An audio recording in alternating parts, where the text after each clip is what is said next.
que Jesus enfrentou o maior momento, ou o pior momento, o mais difícil momento da sua jornada?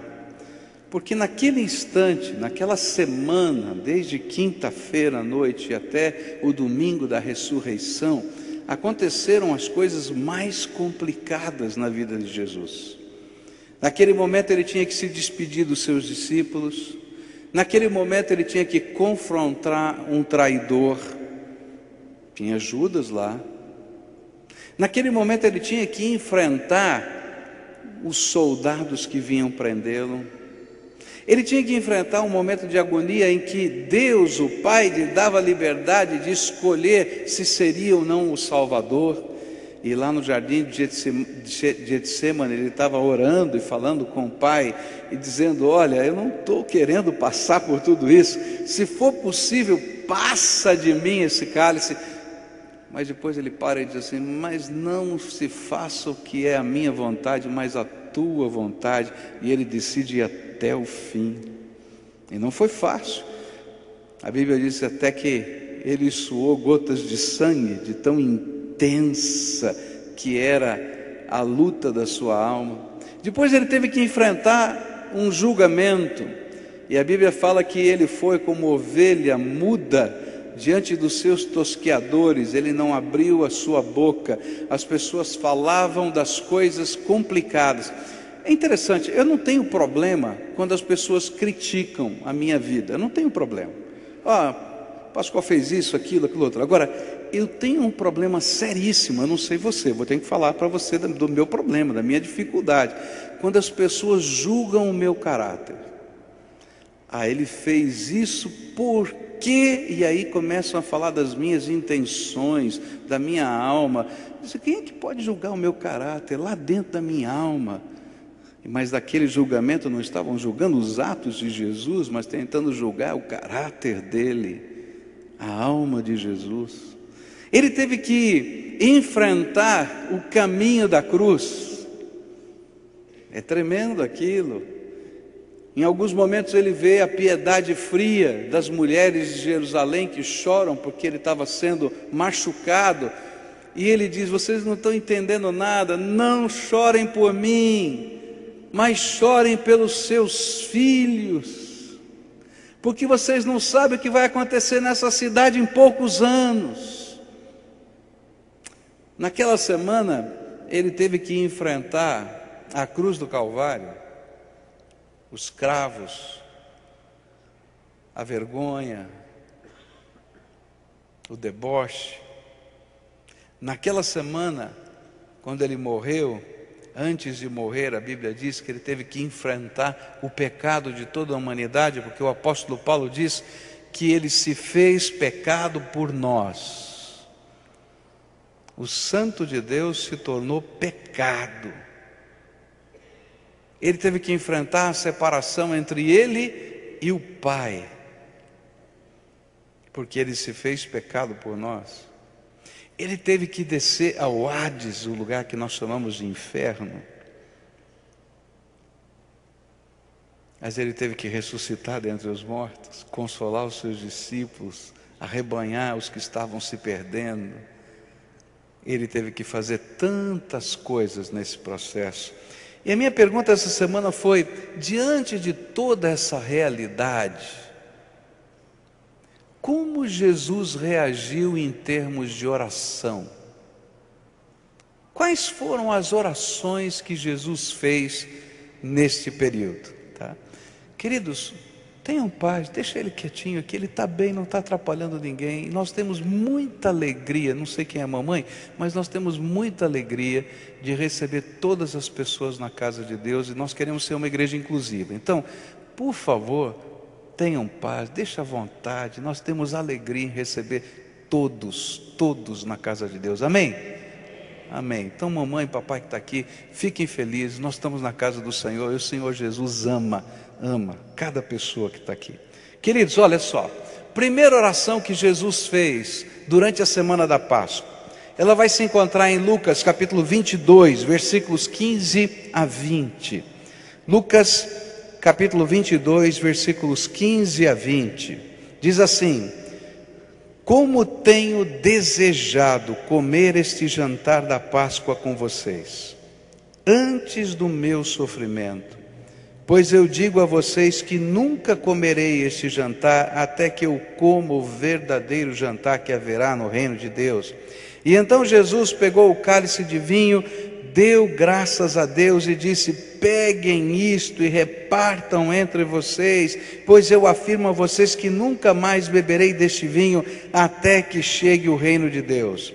Depois pegou o pão e deu graças a Deus, e em seguida partiu o pão e o deu aos apóstolos, dizendo: isto é o meu corpo que é entregue em favor de vocês, façam isto em memória de mim. E depois do jantar, do mesmo modo, deu a eles o cálice de vinho, dizendo: este cálice é a nova aliança feita por Deus com o seu povo, aliança que é garantida pelo meu sangue derramado em favor de vocês. A primeira oração que Jesus fez foi uma oração de ação de graças. Agora, não foi dar graças por coisas tremendamente boas do ponto de vista pessoal. Jesus estava agradecendo a Deus pelo sacrifício que ele faria de dar o seu corpo e de verter o seu sangue, para que a barreira que impedia que nós homens tivéssemos comunhão com o Deus Todo-Poderoso pudesse cair por terra. Ele vai orar depois, lutando com a dor da sua alma. Mas nesta primeira oração, ele coloca em foco o propósito de Deus. E ele dá graças a Deus, porque Deus tinha um propósito abençoador, não só para ele, mas para toda a humanidade. Ele estava agradecendo a Deus porque ele podia cumprir a missão de Deus para a sua vida. E ele podia compreender a amplitude da bênção que essa missão significava. Porque essa missão criava um vínculo de amor e graça com os seus discípulos de todos os tempos. E a lição que esta oração me apresenta é que vale a pena e é motivo de alegria cumprir toda a missão que Deus tem para nós, mesmo naqueles dias em que a missão parece difícil demais. Eu não sei como é que é na sua vida, eu vou falar um pouquinho da minha vida. Tem momentos que a gente tem vontade de desistir, não é verdade? Tem coisas que vão acontecendo na minha vida e na sua vida, em que a gente tem vontade de dizer: não, chega, já deu, já foi. Eu me lembro alguns anos atrás, em que eu estava vivendo um problema com o pastor dessa igreja já, muito complicado. E aí um dia eu entrei no meu escritório, fechei a porta do meu escritório e fui fazer uma oração complicada. E disse assim: Deus, eu quero pedir permissão para ir embora, eu quero deixar essa igreja. Porque a gente não está aqui por outra razão, a não ser pela vontade de Deus. Deus nos colocou aqui e é Ele que tem que nos tirar. E ele disse: eu estou cansado, eu quero ir embora. E eu reclamei da missão que Deus tinha me dado. E aí então naquele dia que Deus fala conosco, e Ele é tremendo quando fala conosco, Ele disse assim: se você quer ir, vai embora. Agora você vai sozinho, porque você não cumpriu a missão que eu deixei para você fazer. E aí eu entrei em choque, falei: mas eu não quero ir sozinho, eu só quero que você me dê permissão para o senhor ir comigo. Ele falou: não, você não terminou a missão, eu tenho um propósito para a tua vida, no meio das lutas, das tribulações, das dificuldades que você tem enfrentado.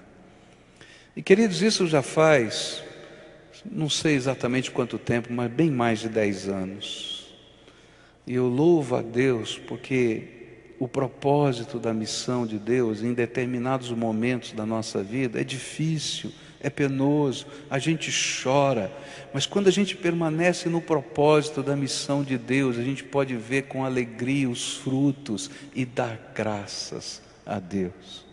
A beleza da oração de Jesus, da primeira oração de Jesus, é que ele ainda não tinha visto fruto, mas pela fé, ele antecipou o fruto antes da sua dor, do seu sofrimento, e deu graças a Deus pelo pão e pelo vinho que fazem parte do memorial da ceia do Senhor, para dizer: olha, o meu corpo e o meu sangue têm um propósito, e esse propósito são vocês que estão aqui como uma semente de tudo quanto Deus vai fazer ainda.